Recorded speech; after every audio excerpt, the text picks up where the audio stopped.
is Chetana. I am studying 5th standard in Allied English Medium High School. Vanamahotsavam means the festival of trees. Vanamahotsavam is annual and it is celebrated 1st to 7th July.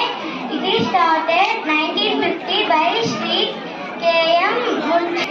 Trees are very important our life. They give us oxygen, food, wood, rubber and many other things. There are many changes in climate because cutting trees, so there is a necessity of festivals such as Vanamahotsavam. Thank you. My name is Chetana. I am studying 5th standard in Allied English Medium High School. Vanamahotsavam means the festival of trees. Vanamahotsavam is annual and it is celebrated 1st to 7th